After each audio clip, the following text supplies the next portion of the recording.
Assalamualaikum warahmatullahi wabarakatuh. Oke, terima kasih teman-teman udah meluangkan waktunya untuk menghadiri diseminasi saya tentang apa yang saya pelajari di modul 1.4 tentang budaya positif ya. Jadi di pertemuan komunitas belajar kita yang pertama, oke, silakan sis. Di pertemuan komunitas belajar kita yang pertama di KBB ya, komunitas belajar dan berbagi, saya akan menjelaskan apa itu tentang budaya positif teman-teman. Gimana caranya kita mewujudkan atau menciptakan budaya positif di sekolah yang fokusnya memang untuk kepentingan murid. Oke. Kemudian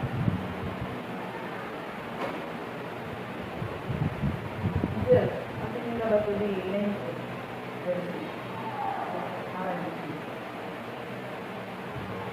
Jadi teman-teman, di pertemuan hari ini saya akan menjelaskan tentang pertama kali adalah filosofi pendidikan dulu. Jadi ternyata teman-teman ada ada perubahan paradigma pembelajaran sebenarnya yang kita kembali lagi dengan prinsip-prinsip pembelajaran menurut Bapak Pendidikan Nasional Ki Hajar Dewantara yang nanti akan saya jelaskan setelah ini. Terus yang kedua, saya akan jelaskan tentang teori kontrol. Kemudian selanjutnya ada disiplin positif. Kemudian motivasi perilaku manusia. Nanti kita akan ketahui ternyata anak-anak kita berperilaku sebenarnya ada motivasinya.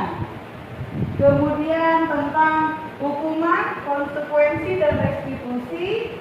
Selanjutnya tentang keyakinan kelas. Berikutnya 5 posisi kontrol dan terakhir praktik segitiga restitusi. Di PPB ini sudah kliknya ke kanan dan ke kiri.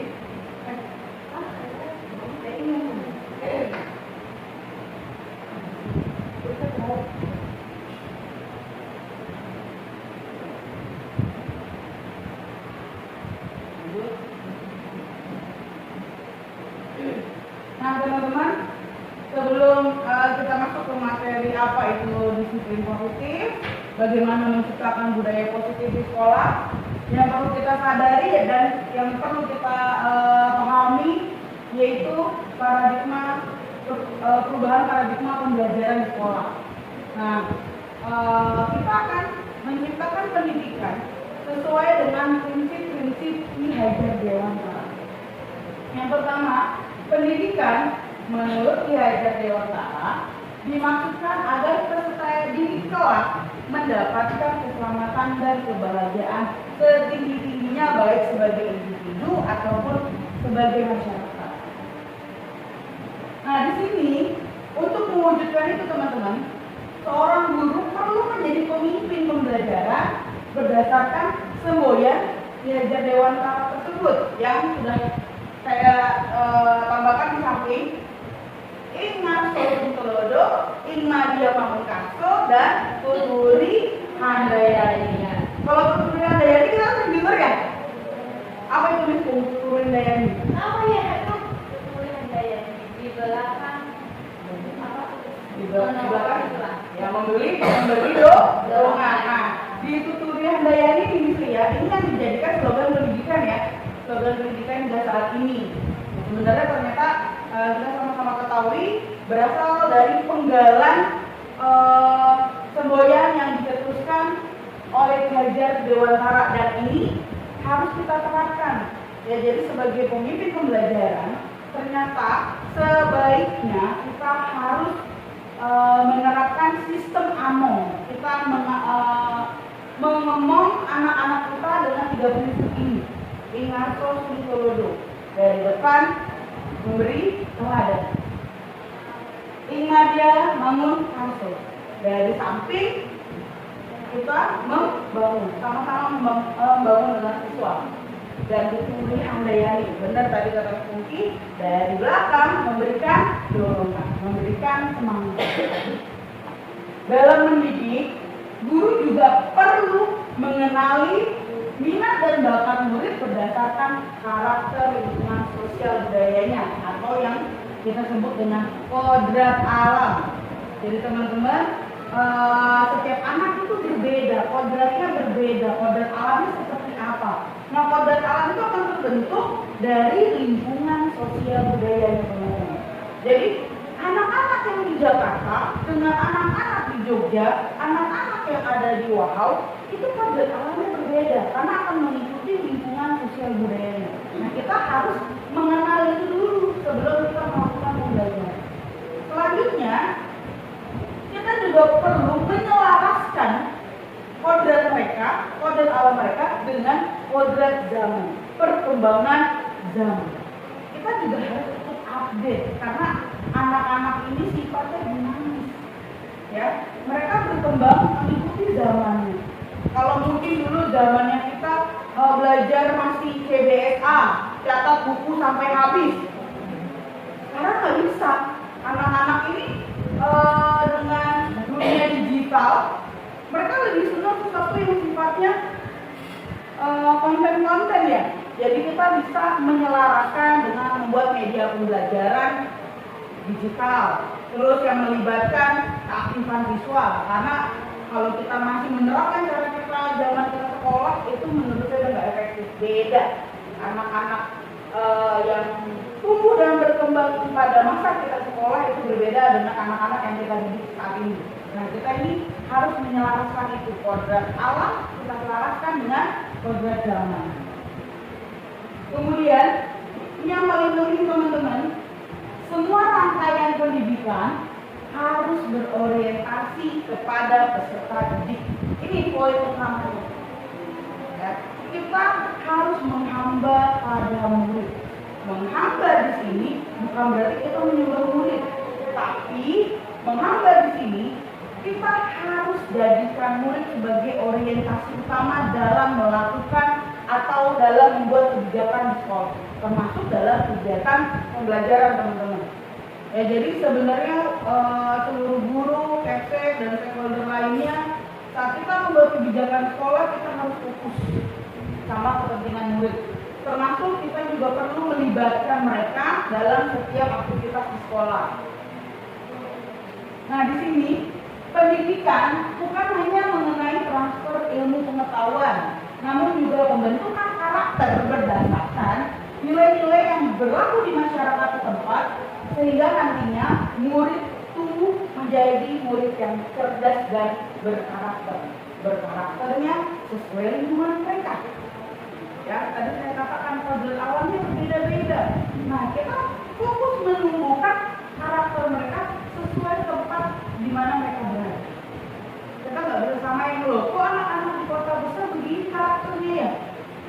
Dan kalau di kita suka yang bentuk karakter seperti itu, ini mau jadi teman-teman.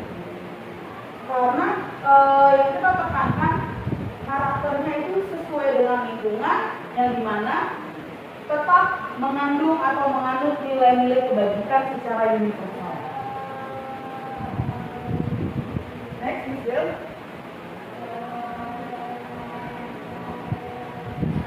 Oke, teman-teman, selanjutnya mulai masuk ke materi inti teori kontrol. Jadi teman-teman, menurut Ki Hajar Dewantara, berdasarkan prinsipnya sebenarnya anak-anak lahir itu sudah dalam keadaan merdeka. Makanya kita nggak bisa menuntut. Kita hanya perlu menuntun mereka mencapai kebahagiaan setinggi-tingginya sebagai masyarakat ataupun individu. Kita tidak bisa menuntut karena mereka punya kemerdekaan mereka sendiri. Nah, disinilah teman-teman ada namanya teori kontrol. Karena sebenarnya tanpa kita sadari selama ini kita terkesan mempunyai kontrol terhadap siswa kita. Padahal sebenarnya walaupun siswa kita ini masih anak-anak, mereka punya kebebasan dalam mengontrol dirinya sendiri. Ya, seperti yang saya sudah muat, pada dasarnya manusia berperan penuh dalam mengontrol dirinya sendiri.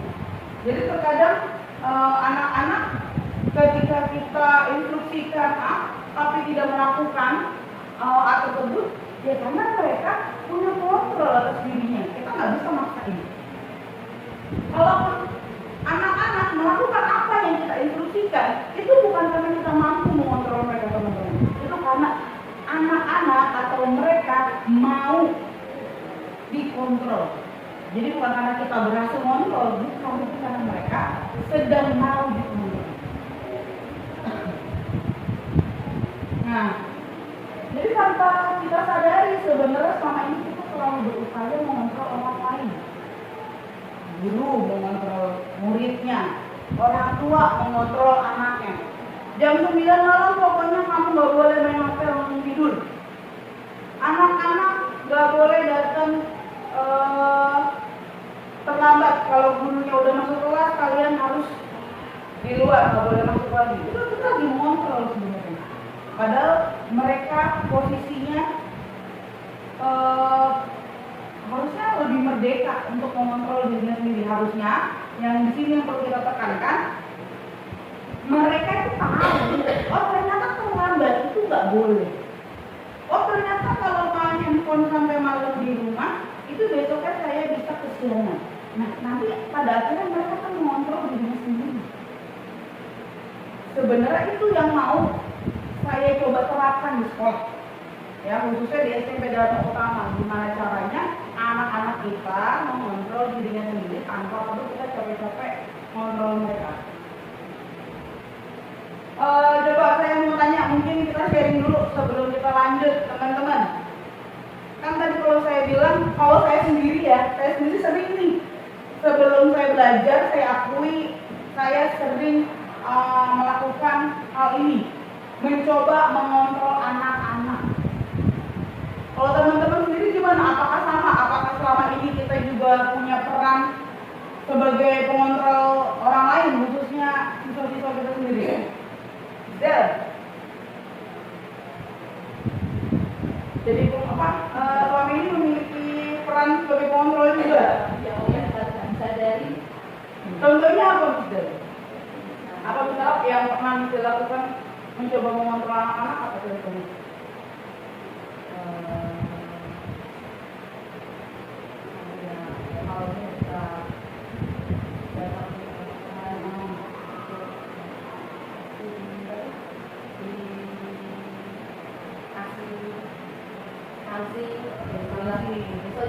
Jangan terlambat lagi.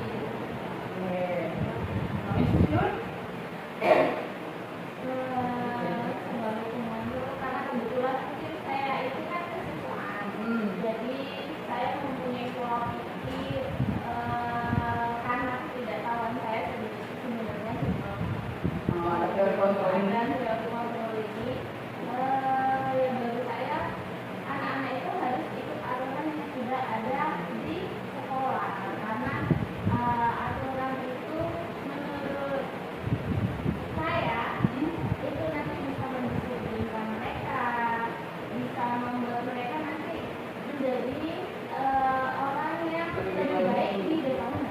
Oke, nah ini teman-teman tadi dengar dari Miss Sylvia, dari Miss Yuni, ternyata sebenarnya tanpa kita sadari kita sudah berusaha mengontrol anak-anak ya. Kita berusaha mengontrol anak-anak. Tadi Miss Yuni katakan ya sebenarnya mengontrol ini harapannya anak-anak akan disiplin. Kalau sudah disiplin, Miss Yuni berharap anak ini akan berubah menjadi lebih baik. Ternyata teman-teman nanti kita akan lanjutin itu konsep yang salah. Itu hanya ilusi. Ya, itu hanya ilusi kita dan sebenarnya itu harusnya kita hindari. Next, Miss Sylvia. Next. Oke.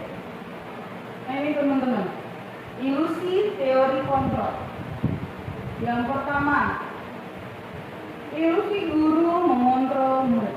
Pada dasarnya kita nggak bisa maksa murid untuk berbuat sesuatu jikalau murid tersebut tidak mau melakukannya. Ya, jadi kalau muridnya mau, yang tadi saya bilang, ya karena mereka sedang mau kontrol, bukannya kita berhasil mengontrol mereka, tidak ada. Karena setiap manusia hanya bisa mengontrol dirinya sendiri. Ilusi bahwa semua penguatan positif efektif dan bermanfaat. Ya, jadi mengontrol murid dengan bujukan, ya, dengan penguatan positif itu juga sebenarnya hanya ilusi teman-teman. Saat kita bujuk, besok kamu ini lagi ya, jangan terlambat ya. Nanti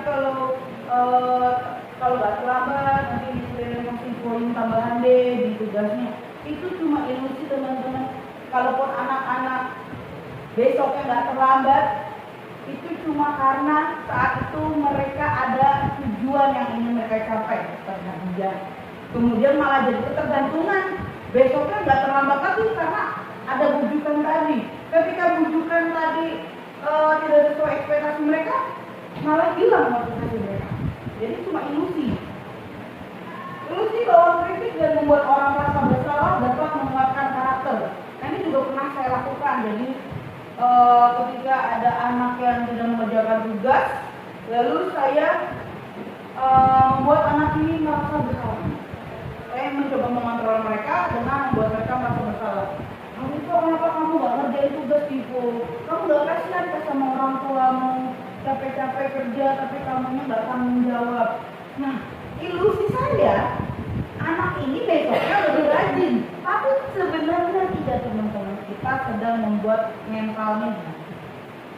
Ya, jadi malah kita bikin rasa bersalah, ya anak ini malah lebih semakin menyedihkan hatinya. Merasa dirinya ini useless, tidak bisa apa-apa, malah membuat orang tuanya tambah susah. Jadi ilusi. Kalaupun dia berubah, bukan karena berubah karena keinginan dirinya sendiri, bukan karena dia mengontrol dirinya sendiri, tapi karena adanya ketakutan menyakiti hati orang tuanya. Nah, yang ada dirinya akan merasa gagal. Terus yang kemudian, ilusi bahwa orang dewasa memiliki hak untuk memaksa. Nah, teman-teman, terkadang nih orang dewasa merasa punya power, punya kekuasaan terhadap anak-anak. Yang ini tadi sudah saya tekankan. Walaupun masih anak-anak, tapi dari lahir mereka sudah punya hak untuk merdeka, bebas menentukan pilihannya sendiri.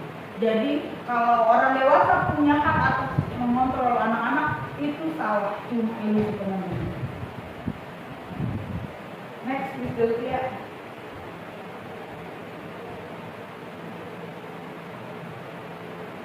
Nah, ini yang mau saya tekankan, teman-teman, disiplin positif. Jadi disiplin positif ini keadaan di mana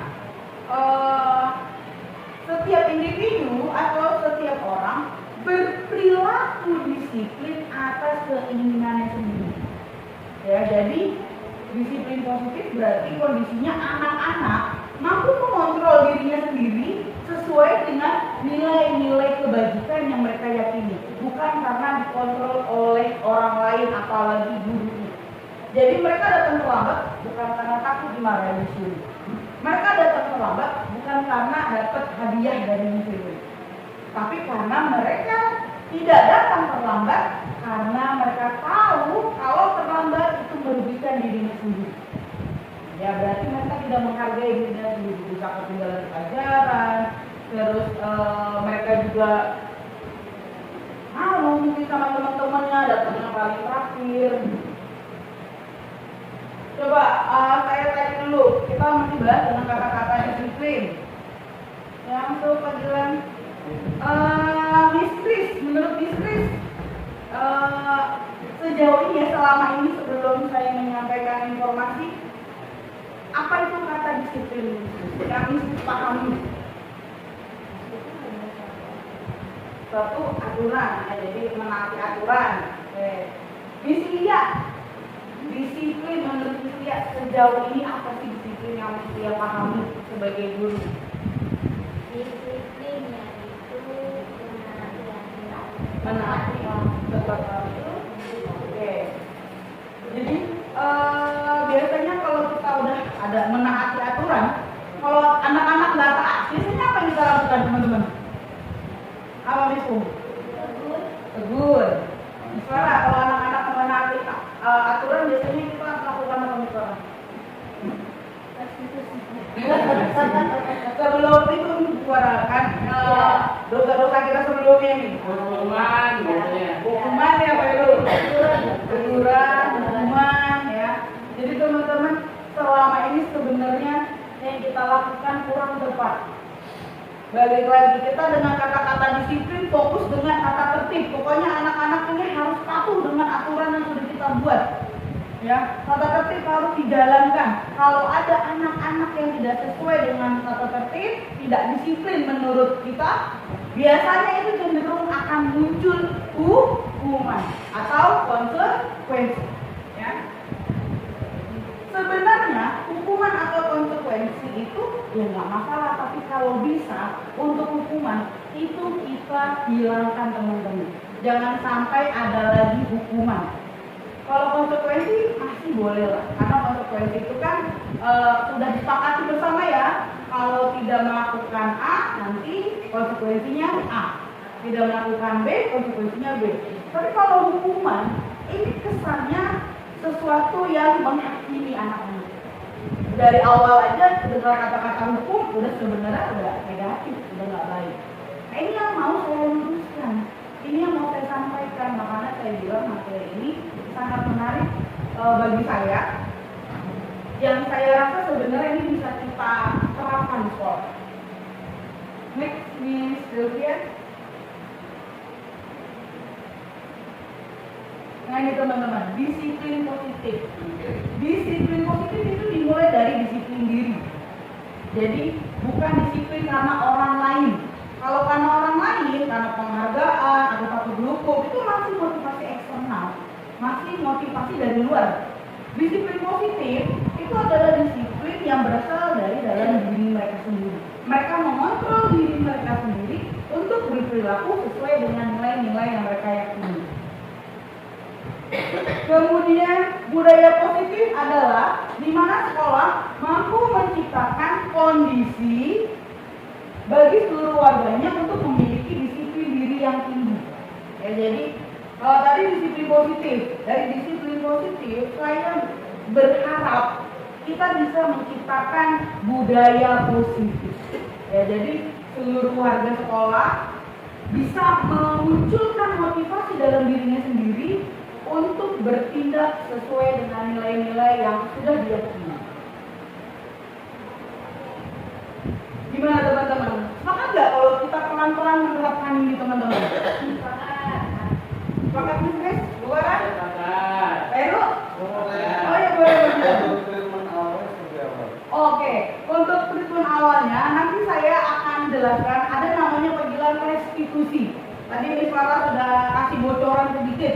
Nah nanti saya akan jelaskan bagaimana kita memulai cara melakukan restitusi. Next, Miss Sylvia. Nah ini teman-teman ada nilai-nilai kebajikan yang saya tuangkan. Ada beberapa nilai kebajikan, saya ambil sebagian yang kita sama-sama tahu. Profil pelajar Pancasila ini termuat 6 karakter yang sebenarnya ini memuat nilai-nilai kebajikan yang universal. Ya. Oke, next. Michelle. Nah teman-teman, nilai kebajikan keadilan yang kita jadikan poin di mana anak-anak dan seluruh warga sekolah berperilaku sesuai dengan nilai-nilai kebajikan tersebut yang kita yakini bareng-bareng. Nah ini teman-teman, ternyata anak-anak berperilaku itu ada motivasinya, ya. Dan sini ada teorinya juga ternyata. Teori motivasi perilaku manusia. Jadi ternyata ada 3 motivasi manusia berperilaku di kehidupan sehari-hari. Yang pertama, motivasi untuk menghindari ketidaknyamanan atau kecemasan. Yang tadi sudah saya jelasin teman-teman. Ada anak-anak terlambat nih hari Senin, nggak ikut upacara, terus dihukum sama Miss Uni, disuruh bersihin lapangan, mengutin sampah. Besoknya nggak terlambat lagi. Ketika ditanya kenapa kamu nggak terlambat lagi, kok sekarang lebih rajin? Baguslah kalau gitu. Ya Miss, takut. Saya takut dihukum lagi sama Miss ini. besoknya dia jadinya lebih rajin tapi terkekang karena ada rasa takut sama gurunya. Jadi nggak bebas, bukan karena dia sadar kalau terlambat itu salah, tapi karena dia takut dihukum sama Mitsumi. Motivasi yang kedua, mendapatkan imbalan atau penghargaan orang lain. Ya, jadi ternyata ada anak yang datangnya rajin tepat waktu supaya dipuji sama gurunya, teman-teman. Atau ternyata diiming-imingi kalau datangnya rutin tepat waktu ada hadiah sebagai murid terrajin setiap bulannya dari sekolah misalnya. Jadi anak-anak dia sih berhasil, tingkat keterlambatan berkurang, tapi ternyata tanpa kita sadari lagi-lagi kita sedang mengekang diri anak-anak karena mereka tidak bisa mengontrol dirinya untuk tidak terlambat, tapi karena mereka diiming-imingin hadiah. Nah kalau besoknya nggak ada hadiah, kira-kira menurut teman-teman apakah mereka masih rajin? Nggak yakin. Nggak yakin apa itu? Malah bisa dikecewa ya. Ya aku udah rajin itu mas kok nggak dapat hadiah? Ya udahlah ngapain capek-capek.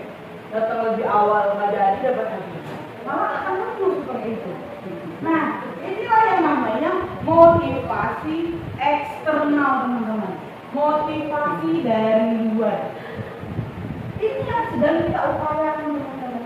Di motivasi ketiga itu, motivasi untuk menjadi orang yang mereka inginkan, yang mereka yakini bahwa mereka sudah melakukan nilai-nilai kebajikan. Jadi mereka mampu menghargai diri mereka sendiri. Oh, saya harus datang tepat waktu. Kalau saya terlambat, saya malu sama diri saya sendiri. Oh, kalau saya datang terlambat, nanti saya bisa ketinggalan pelajaran. Jadi kita upayakan itu. Anak-anak itu berperilaku disiplin karena adanya motivasi intrinsik dari dalam diri. Nah ini yang mau saya coba terapkan, yang nanti juga akan saya bantu teman-teman bagaimana kita memulainya. Next, Miss Lucia. Nah ini teman-teman, jadi kalau kaitannya dengan disiplin pasti ada kaitannya dengan hukuman, konsekuensi dan restitusi. Nah di sini ada tiga tiga akibat tiga akibat dari ketidakdisiplinan. Akibat yang pertama adalah hukuman. Akibat yang kedua adalah konsekuensi.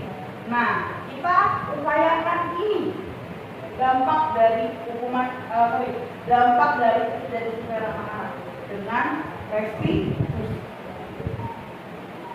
Kenapa harus kita hindari hukuman? Kalau hukuman udah wajib sebenarnya teman-teman kita hindarilah, gak usah lagi ada hukuman teman-teman. Karena hukuman ini banyak dampak negatifnya, khususnya ke siswanya sendiri. Balik lagi kita kan berorientasi kepada murid. Kita harus bikin murid ini bahagia, selamat sampai mencapai tujuan hidup mereka. Kita menuntun mereka, bukan menuntut teman-teman. Kita menuntun mereka, bukan lagi menuntut. Hukuman bersifat tidak terencana atau tiba-tiba. Ya, jadi biasanya di hukuman ini, contohnya kayak misalnya di kelas ada temennya ganggu teman lainnya. Misalnya Pak Heru ganggu Pak Gilang, saya gurunya. Pak Gilangnya ngadu sama saya, Ririn, Pak Herunya nakal, ya kalau SD gitu kan. Terus saya langsung tiba-tiba spontan, Heru, keluar, jangan ganggu teman, keluar aja, belajar dari luar. Nah itu sifatnya tidak terencana, nggak ada kesepakatan, dan hanya komando dari guru. Murid tidak dikasih kesempatan untuk membela diri. Makanya hukuman sifatnya satu arah teman-teman, hanya dari gurunya aja, tidak melibatkan siswa. Apa yang terjadi? Yang terjadi kalau murid dihukum gimana teman-teman? Kalau murid kita kasih hukuman, yang terjadi sama murid kita apa yang terjadi? Jadi down, jadi sedih. Malah kalau hukumannya menurut mereka sudah keterlaluan, bisa saja mereka menyimpan dendam sama gurunya. Jadi takut sama gurunya, nggak mau lagi berinteraksi, membatasi jarak. Nah, kalau konsekuensi sebenarnya sih masih boleh teman-teman. Karena konsekuensi ini sebenarnya sudah disepakati. Jadi untuk anak-anak, kalian harus kerjakan tugas besok ya. Kalau tidak kerjakan tugas, nanti kalian melanjutkan tugasnya di luar ya, jangan di dalam kelas. Nah, mereka sudah tahu aturan itu. Ya, jadi mereka sudah tahu konsekuensinya. Oh, kalau aku ngerjain tugas, berarti aku akan mengerjakan tugas di luar kelas. Itu konsekuensi sifatnya dia sudah terencana. Lebih baik sebenarnya daripada hukuman. Dan itu sudah disepakati. Walaupun sebenarnya disepakati itu balik lagi teman-teman. Hanya dibuat gurunya. Murid hanya mengetahui. Oh, murid tahu ada konsekuensi itu. Tapi sebenarnya konsekuensi itu dibuat oleh gurunya, tidak melibatkan murid. Nah, sebenarnya baik tapi belum sempurna, masih belum melibatkan murid. Terus kesannya anak-anak juga jadinya merasa dimonitoring, jadi nggak nyaman karena ada peran guru di sini memonitor setiap perilaku. Wah, tidak boleh terlambat, tidak boleh ngumpulin tugas telat, kemudian tidak boleh mengganggu temannya. Jadi gurunya memantau terus karena sebagai monitoring. Kalau anak tidak melakukan sesuai apa yang disepakati, guru langsung berperan memberikan konsekuensi. Jadi lagi-lagi anak tidak merdeka. Nah, ini yang perlu kita lakukan teman-teman. Restitusi. Restitusi adalah menciptakan kondisi bagi murid untuk memperbaiki kesalahan. Jadi di restitusi kita mengupayakan anak-anak ini memperbaiki kesalahan mereka sendiri, teman-teman. Bukan gurunya, bukan kita yang menghukum atau memberikan konsekuensi, tapi mereka kita sadarkan bahwa yang mereka lakukan salah. Kemudian restitusi ini adalah proses kolaborasi teman-teman antara guru dengan murid. Jadi ada nggak keterlibatan murid di situ? Ada ya Bu? Ada. Karena biasanya guru akan ngajak murid diskusi. Jadi dalam restitusi bedanya itu ada diskusi antara guru dan murid dalam menyelesaikan masalah yang dilakukan oleh murid. Nah di sini poin plusnya dari hukuman dan konsekuensi. Bisa next.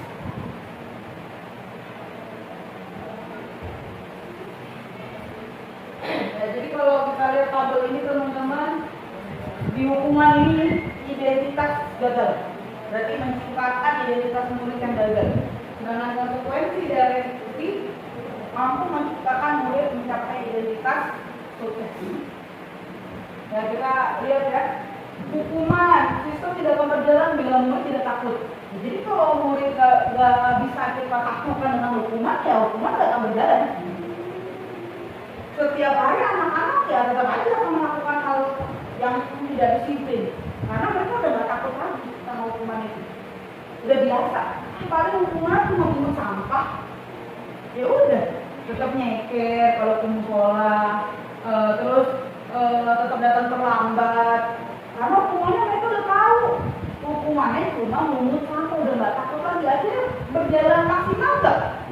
Ya. Tidak merasa berjalan maksimal karena sistemnya tidak lagi ditakuti oleh murid. Sedangkan konsekuensi ada monitoring, jadi anak-anak ini malah kesannya iya sih disiplin, tapi tertekan. Kayak mau ngaku namanya takut-takut karena merasa gurunya sudah memonitor tindakan mereka. Nah, kalau restitusi kita menciptakan murid yang bertanggung jawab dulu. Jadi mereka tidak nyeker ke lapangan, tidak datang terlambat karena mereka menyadari tanggung jawab mereka. Ini yang sedang kita upayakan. Kemudian kalau hukuman ini, biasanya kata-katanya peraturannya ini, pokoknya kamu harus begini. Oh kamu sudah melanggar, kamu nggak bisa begini. Kesannya menghargai. Kalau konsekuensi lebih lembut biasanya ngomongnya, tapi tegas. Apa peraturannya? Kok kamu datang terlambat?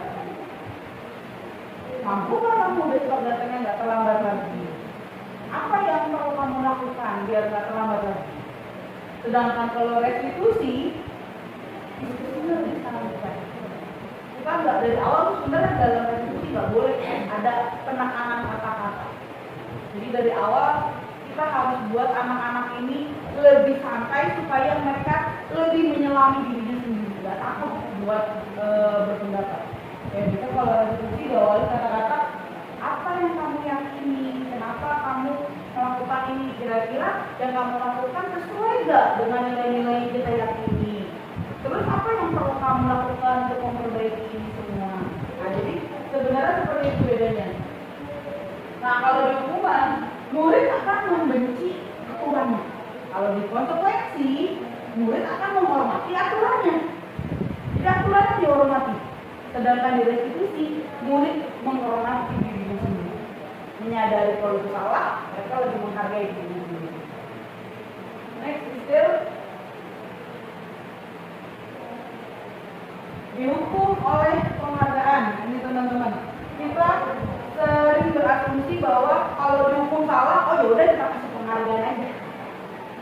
Jadi kita mengiming-imingi anak-anak, kalau kalian besok nilainya ada yang 100, bisa dikasih coklat ya. Kesannya kalian yang lakukan udah baik, karena kan mau hukum. Tapi kita memberikan reward. Ternyata itu juga bentuk hukuman teman-teman. Kita sedang menghukum anak kita dengan penghargaan. Sama aja sebenarnya antara hukuman dengan penghargaan. Next ya. Nah di sini saya kembali terangkan penghargaan. Kenapa penghargaan itu juga nggak efektif teman-teman? Ya karena penghargaan dapat memberikan pengaruh jangka pendek dan jangka panjang. Jangka pendeknya iya sih dia berubah, tapi perubahannya hanya saat dapat penghargaan. Jangka panjangnya apa? Ketergantungan.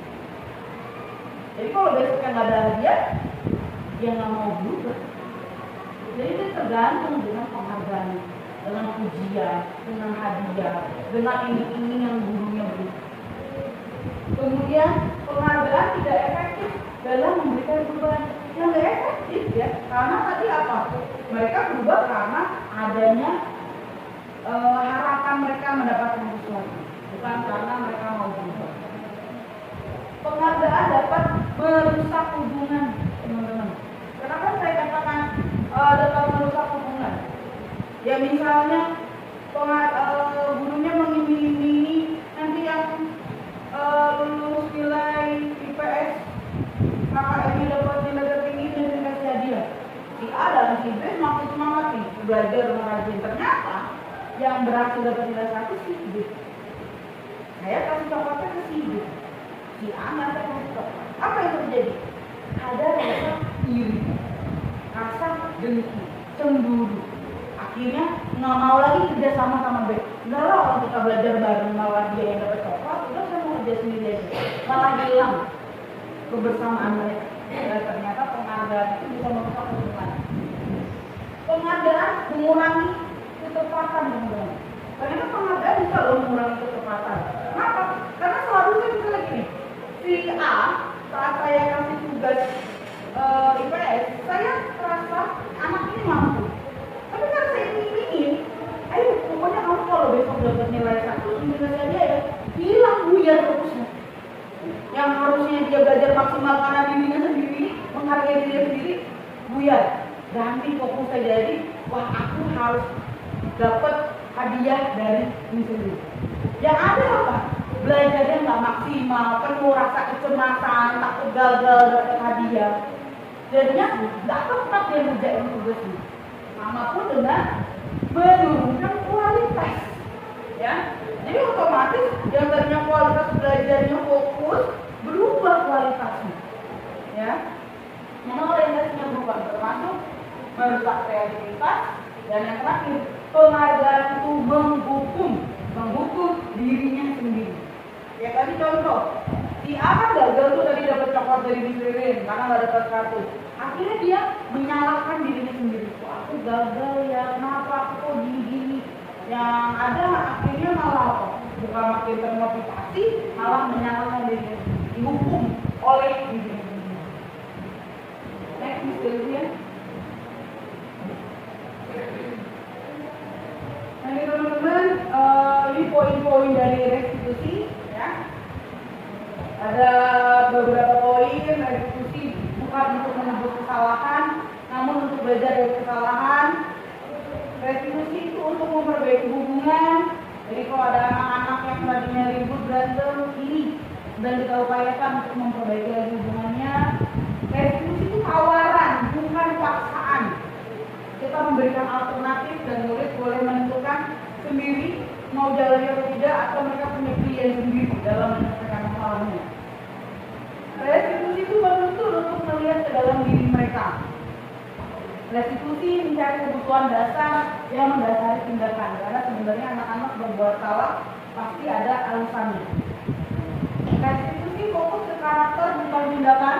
Restitusi itu menguatkan. Restitusi fokus pada solusi, dan restitusi mengembalikan murid yang berbuat salah pada kelompoknya, jadi bukan untuk dikucilkan. Next, Miss Sylvia.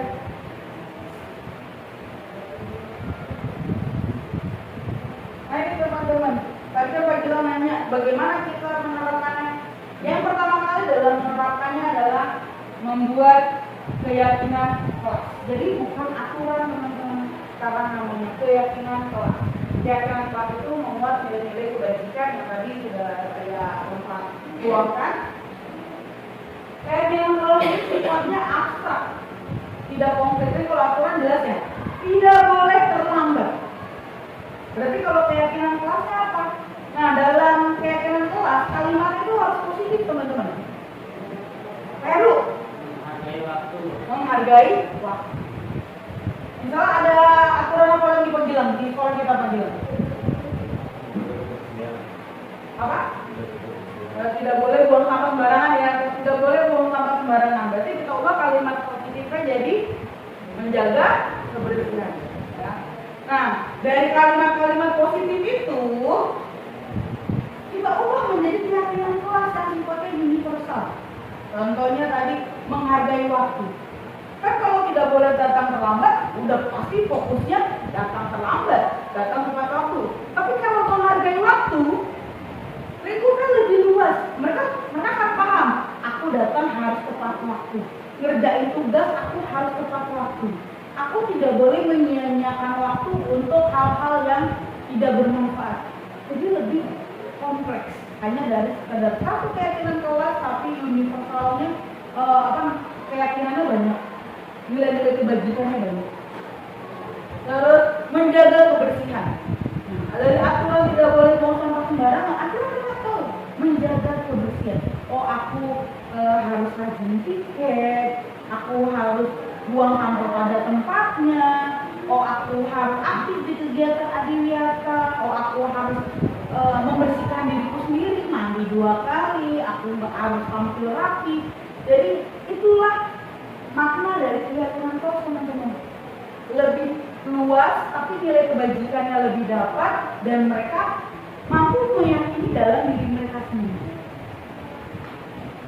Nah, teman-teman, saya ada contoh, sudah saya praktikan. Kemarin saya sempat buat keyakinan kelas di 9A. Jadi teman-teman 9A saya minta mereka menuliskan aturan di sekolah dan pertama.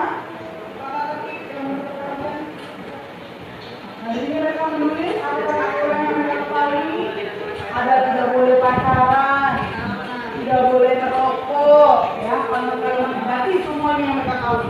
Padahal sebenarnya dalam aturan itu kalau kita membuat kalimat yang lebih positif, lebih menak lagi.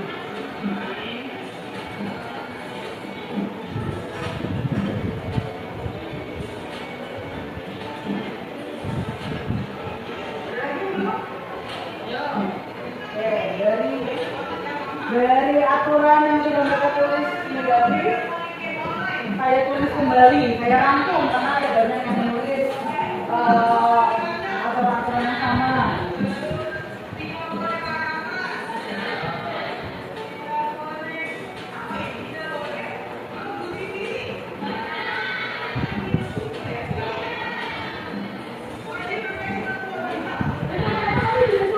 Coba nanti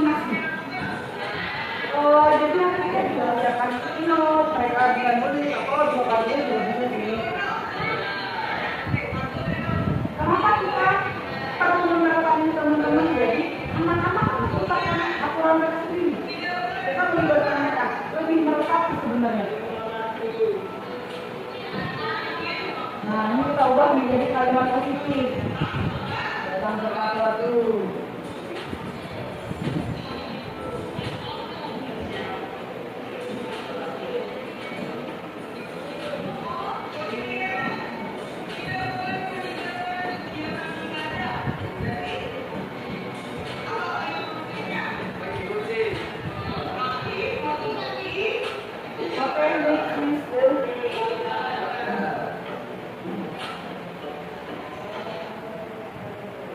Nah, teman-teman, ini 5 posisi kontrol. Jadi balik lagi dari keyakinan kelas, sebenarnya kita berupaya anak-anak ini bertindak sesuai nilai-nilai kebajikan yang mereka yakini. Makanya kalau saya sarankan, kita sama-sama melibatkan siswa untuk menciptakan keyakinan kelas di kelas masing-masing. Karena kita kalau bisa sih dalam posisi kontrol ini kita berarti nomor 5 harusnya. Nah, saya tanya dulu teman-teman. Nah, dari saya dulu ya, dari saya selama ini sebelum saya ikut KGP tahu tentang teori-teori ini, saya pernah ada di posisi nomor 2, nomor 3, nomor 4. Saya pernah teman-teman di posisi nomor 3 nih, awal-awal saya masuk. Saya di posisi nomor 3 nih, mencari guru kan, mencari simpati anak-anak, jadi temennya. Nah, ternyata tidak efektif. Saya tuh pernah sharing sama Gilang sama Miss Yuni. Kenapa ya anak-anak kok jadi meremehkan saya? Kok jadi nggak takut? Karena ternyata anak-anak itu maksud saya temennya. Kan kalau teman harus ini ya, memaklumi. Kan teman ini tempatnya saling pengertian. Nah, ternyata tidak efektif. Berubahlah orientasi saya. Posisi saya akhirnya berubah menjadi ini. Membuat rasa bersalah. Ini saya lakukan. Kalau ada anak-anak berbuat salah ini suka saya apa ya? Saya bikin mereka rasa bersalah supaya mereka ini sadar. Harapan saya begitu ya. Mereka ini sadar dan besok nggak melakukan kesalahan yang sama. Ternyata teman-teman anaknya malah nangis kejer. Malah kayak apa yang mental breakdown kalau anak zaman sekarang bilangnya. Jadi saya rasa juga nggak efektif. Kok malah bikin tambah hancur hatinya. Bukannya dia meresapi kesalahannya, malah menyalahkan dirinya sendiri. Akhirnya saat ini saya ada di posisi nomor 4. Tapi ternyata menurut itu nggak efektif. Malah membuat anak-anak mengambil jarak dengan saya. Jadi kalau melihat itu takutan aja, karena saya ini menurut mereka galak. Padahal bagi saya tegas, tapi menurut anak-anak galak. Jadinya menurut anak-anak ini kalau bergerak apapun di sekitar saya, karena ketakutan. Karena mereka merasa saya ini selalu memonitori mereka. Nah ternyata baru saya sadari setelah ada teori ini, oh tidak baik. Walaupun sudah di posisi nomor 5. Nah, saya mau tanya teman-teman, selama ini udah berada di posisi mana? Pak Gilang, ada di posisi nomor berapa Gilang? Oh, 1, 2, 3, 4. 1, 2, 3, 4. Semuanya Benar Pak Gilang, dari 1, 2, 3, 4. Pengalaman Pak Gilang selama ini, mana yang paling efektif? nomor 1. Nomor 1 paling efektif. Nah, jadi anak-anak langsung takut ya? Oke. Instan. Jadi cepat ya, kita main apa ya Pak Gilang? Oke, ikut Pak Gilang pengalamannya. Di sini. Apa nomor berapa? Semuanya menjadi orang. Sebelum kita mengetahui. Saya jawab boleh nggak sih pertanyaan? Boleh. Maksudnya sebagai guru siswa itu.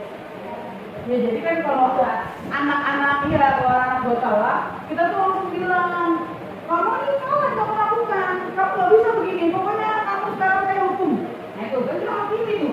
Males jawab ini. Iya, itu kalau bilang instan, cepet, selesai anak langsung selesai ya Pak Gilang. Kalau ngulang lagi tapi hidup penuh ketakutan. Langsung bertolak Berapa kali? Hukum jadi berapa kali? Nah ini Pak Gilang nih. Ini mau saya luruskan ke jalan yang benar lagi. Karena juga sama. Di sini Saya pernah di posisi sebenarnya di posisi nomor 2 kalau misalnya saya melakukan hal ini biasanya saya sentuh hatinya. iya itu kan gitu ya. Ya, menyentuh hatinya dan memberikan gambaran itu berarti saya membuat aku bersalah. Iya. Tapi sama nggak sama saya pengalaman saya anak-anak mau tambah nangis nggak tambah sedih kan? Iya, tambah lagi. Nangis. Tapi habis itu semangat terus bisa lupa. Iya itu, karena siklusnya jangka pendek. Oke. Ini ya, misalnya kalau di kelas nomor berapa? Sebagai pemantau. Oke, memantau gerak pergerakan. Sesuai belum? Bis posisi nomor berapa paling sering? Gitu, jadi teman lama berarti. Ya rata-rata kita yang memantau teman. Iya silakan. Bisa? Saya lebih banyak jadi teman. Teman.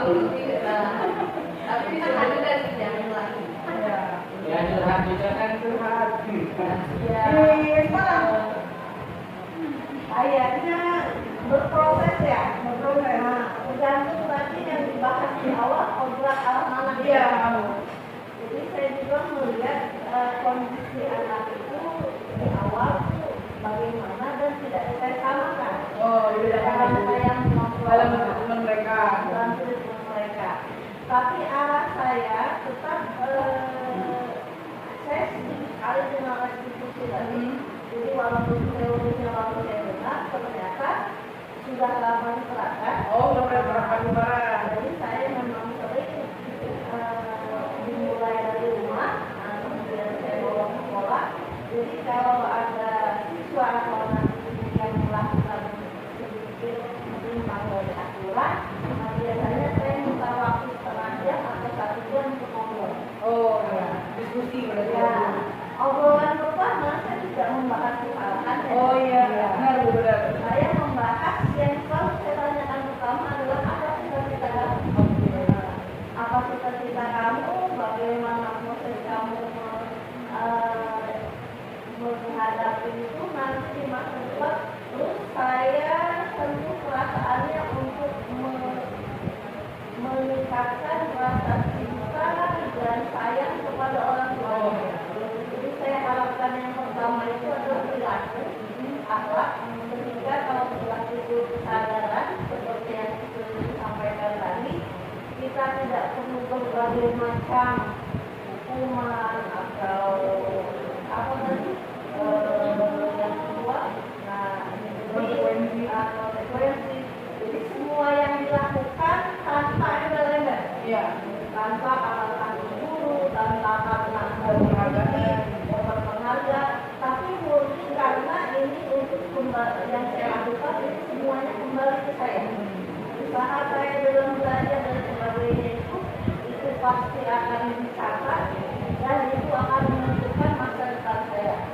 Karena tidak ada semua yang instan, tidak ada yang tanpa proses dan semuanya hal-hal yang besar itu memang dimulai dari hal-hal yang kecil seperti belajar dan mengerjakan tugas anak utama.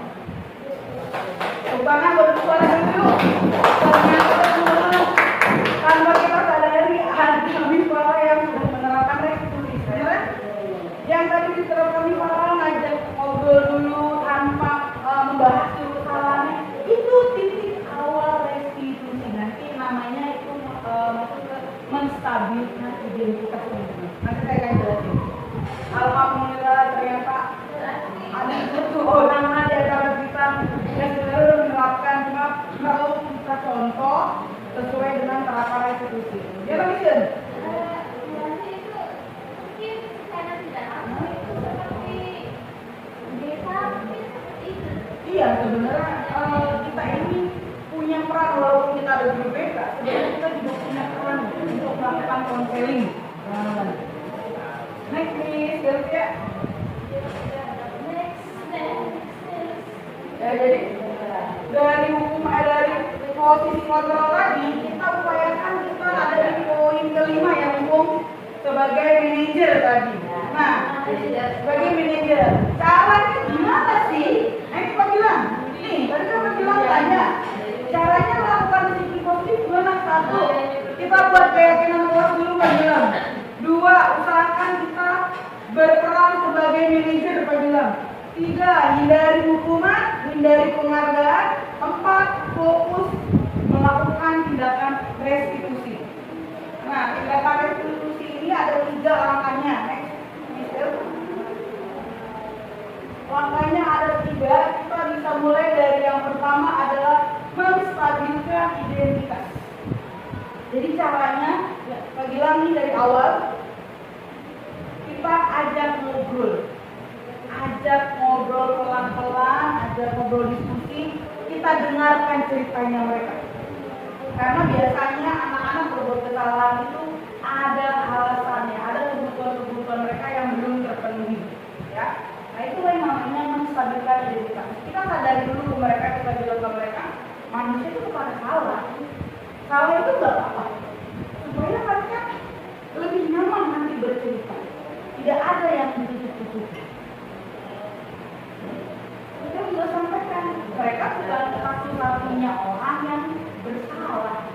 Kita sampaikan, oh, guruku juga pernah kok buat salah. Nah, ketika kita sudah menstabilkan identitas mereka sudah nyaman, akhirnya mereka bisa bercerita, kenapa sih mereka berbuat salah. Nah, disitulah kita mulai masuk ke validasi tindakan. Ya. Validasi tindakan, mereka akan menyadari kalau tindakan mereka itu salah, tidak sesuai dengan keyakinan mereka yang mereka yakini. Contoh kemarin saya sudah melakukan restitusi ke Aldiko. Aldiko tidak mengerjakan tugas. 2 hari saya kasih tenggat waktu dari hari Jumat sampai hari Minggu, saya kasih 2 kali kesempatan, nggak dikerjain. Ternyata ketika saya ajak ngobrol, akhirnya dia baru cerita, kenapa dia nggak ngerjain tugas saya? Kebetulan tugas saya buat online, kerjain di rumah. Tugas itu untuk persiapan sumatif tengah semester kemarin. Jadi kalau dia nggak ngerjain, ya dia akan jelek nilainya karena soalnya ada di situ. Dia belajar dari situ. Ketika saya ajak diskusi, baru dia cerita. Hari Sabtu dia nggak ngerjain, handphonenya bermasalah. Hari Minggu dia nggak ngerjain, dia mancing teman-teman. Jadi dia merasa hari Minggu itu waktunya dia untuk melepaskan coping. Ada kebutuhan kesenangan dia yang harus dia penuhi. Disinilah saya mulai introspeksi. Namun saya ingatkan kembali, tapi kan kirimnya dari hari Sabtu. Kamu masih di sekolah, iya, tapi yang saya rusak, iya, kira-kira itu dia mulai sadar, iya saya salah. Lalu saya tanya, kalau misalnya kau salah, kira-kira apa konsekuensinya, apa dampaknya kalau kamu lama dia itu? Itu dia mulai sadar. Oh iya, kalau jaga kerjaan nanti saya bingung belajar IPS seperti apa. Karena dari awal misalnya sudah jelas kisi-kisi dari soal yang sudah ditugaskan. Nah dari situ barulah kita masuk ke menanyakan keyakinan. Ya, dia meyakini bahwa perilakunya sudah salah, terus meyakini nilai apa yang terkandung. Ketika saya tanya nilai kebajikan apa di sekolah yang tidak sesuai sama tindakan yang kamu lakukan, dia menjawab menghargai waktu dan menghargai orang lain. Karena dia tidak menghargai, sebenarnya saya WhatsApp, tapi nggak dibales. Makanya harusnya saya panggil. Itu dia ngaku kalau dia sudah tidak menghargai gurunya dan dia juga tidak menghargai waktu untuk mengerjakan tugas. Pada akhirnya setelah itu langsung dikerjakan. Selesai, dia kembali ke teman-temannya bermain seperti biasa dan akhirnya saya sih berharap dia kedepannya lebih baik karena saya menghindari tidak ada hukuman, tidak ada konsekuensi. Yang penting dia sudah tahu menyelesaikan masalahnya apa dan itu sudah dia selesaikan. Oke, next Miss Delvia. Nah ini teman-teman ada contoh kemarin saya dapat tugas praktik segitiga restitusi. Saya coba praktik ke ini dengan kasus Natasha. Ya, karena ini upload di YouTube, jadi saya samakan namanya menjadi Delvia. Kasusnya lain Natasha, nanti anak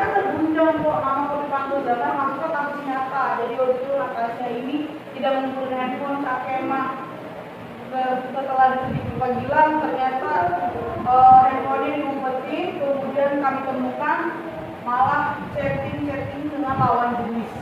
Ya, nah saya coba praktikin ke ini next dulu ya.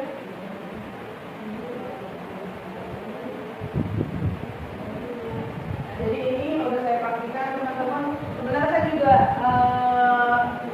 tanya ke ini, gimana nih kalau misalnya menjalankan ini, mending sini daripada langsung dimarahin, langsung dihukum, lebih baik kayak gini nih diajak ngobrol dulu. Jadinya kami juga kami tahu salahnya apa. Respon dari ini. Next, Silvia. Oke, teman-teman. Mungkin itu yang bisa saya sampaikan. Jadi poinnya sih itu teman-teman kita. Oke, boleh Pak Gilang.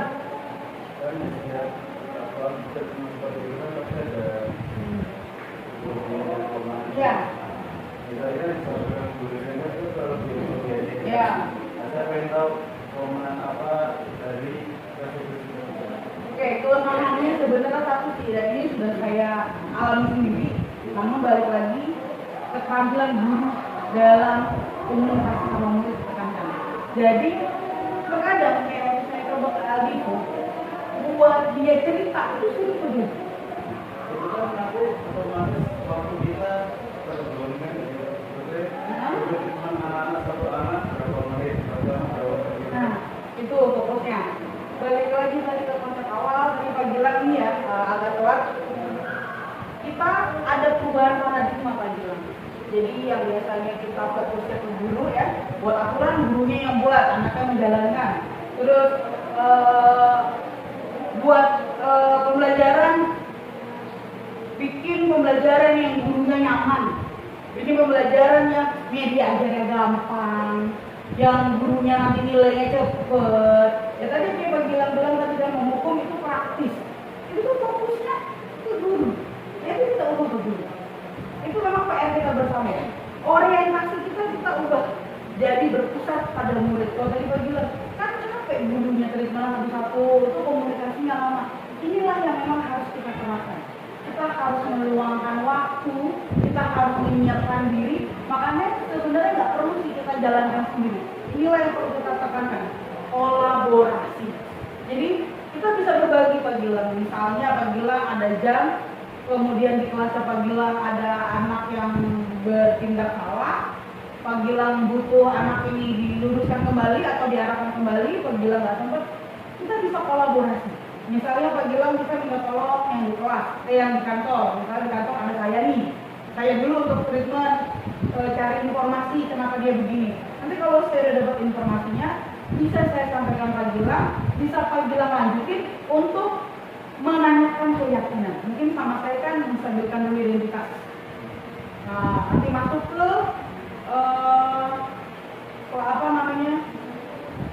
validasi tindakan. Nah, nanti kalau Pak Gilang udah selesai, Pak Gilang tinggal lanjutkan treatment yang terakhir, menanyakan keyakinan. Apakah yang dia lakukan sudah sesuai dengan keyakinan kelas, kemudian solusi-solusi apa yang bisa dia berikan sendiri untuk masalahnya, lalu konsekuensi apa yang perlu dia lakukan untuk memperbaiki masalahnya. Nah, jadi sebenarnya teman-teman udah nggak ada lagi kepentingan guru. Termasuk kayak kita bikin media aja udah nggak bisa sebenarnya dengan yang praktis lah. Jadi kita harus analisa juga murid kita. Kita nggak bisa nih bikin media aja yang fokusnya cuma memuat satu gaya belajar misalnya. Kita fokusnya ke visual aja biar cepet kan dari buku karena kita harus bikin media aja nggak bisa teman-teman. Kita harus sadar bahwa ternyata dari kodrat alamnya anak-anak kita ada loh yang kesulitan kalau disuruh baca. Lebih senang kalau mendengarkan, harus dijelasin. Oh ternyata di kelas kita ada anak-anak yang gaya belajarnya kinestetik, yang harus diperagakan, nggak bisa diam, ya kita harus menyesuaikan. Sebenarnya pun dalam itu kan namanya pembelajaran diferensiasi ya begitu. Itu juga sebenarnya ada treatmentnya. Nah ini lagi saya belajar nih. Saya lagi belajar benar-benar semangat banget di modul 2. Saya belajar pembelajaran diferensiasi dan ternyata saya juga banyak banget misconcepsi selama ini tentang pembelajaran diferensiasi.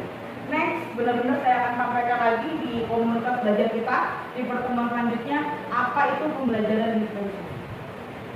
Biar bilang fokus ke siswa sekarang kita, bukan fokus ke enaknya, bagaimana singkatnya, simpelnya guru bertindak ya, teman-teman ya. Kita upayakan kita menciptakan budaya positif di sekolah kita. Oke, itu aja dari saya. Terima kasih untuk waktunya. Assalamualaikum warahmatullahi wabarakatuh.